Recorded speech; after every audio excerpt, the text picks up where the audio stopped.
into a special edition of Beyond the Arc right here on High School Cube News. Brian Chimino with you once again with Michael O'Brien of the Sun-Times, and we're talking about the Chicago Public League Tournament 2014 quarterfinals tipping off this Sunday live from Chicago State. So, Mike, let's get into the first matchup. We're talking about Uplift back in the rankings at number 24, and they're facing number 7 Orr, who really struggled in the second round. Yeah, Orr, they're just one of those teams, more so than any team I maybe have ever covered with their kind of talent. You just don't know what you're going to get day to day. Motivation seems to be a big thing with them, and that's going to be a problem because I can't see them getting real excited about playing Uplift. You know, they don't have a superstar player. They're not, a traditional power. So this one has got upset written all over it. Uplift, it's their Super Bowl. It's the biggest game in school history. They're going to be really excited about it. So this is kind of one to watch, and Orr better show up for it or there's going to be an upset. All these quarterfinal matchups are really intriguing, and number 2 is no different, as you have number 2 Whitney Young taking on number 11 Morgan Park, who kind of seems to just be laying in the weeds right now. Wow. Nick Irvin and Tyrone Slaughter, the coaches of each team, there's no secret that they're not the best of buddies. This is definitely going to be a war. This is going to be a fun one. You have to like Whitney Young. They've got Jalil Okafor. He did some really mean things to Vocational on Sunday. He seemed to be playing with kind of a new level of focus. There was no messing around. He was taking prisoners. So I really like Young in this game. Morgan Park still turns the ball over too much, and that's going to be a problem. The way Miles Reynolds is shooting, Young, to me, looks like they're on the road into the title game. Quarterfinal number 3 is very intriguing. You have this Cinderella team of this tournament. We're talking about the Farragut Admirals, who we didn't even think might be in the tournament this time last week, that they upset Bogan in round 2. They'll go for their second straight upset as they face Hyde Park. Farragut, it's kind of like the wild card in Major League Baseball. They had to play to just get into this thing. They were fighting for their program's survival, literally, against Westinghouse. If they would have lost their last regular season game to Westinghouse, they would have fallen to the white, and Farragut may have ended as a power. They brought in all these luminaries to talk. Sonny Parker came in to talk before the game, to talk about how important Farragut history was and 50 years in the red. They stormed past Westinghouse. Then they went out and stormed through the tournament to get here. I really like Farragut in this game.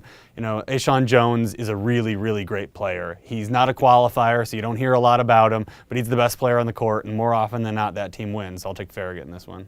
This one is a dandy, the nightcap. It's a rematch of the Pontiac Championship game. We're talking about number 1 Curie versus number 9 Simeon.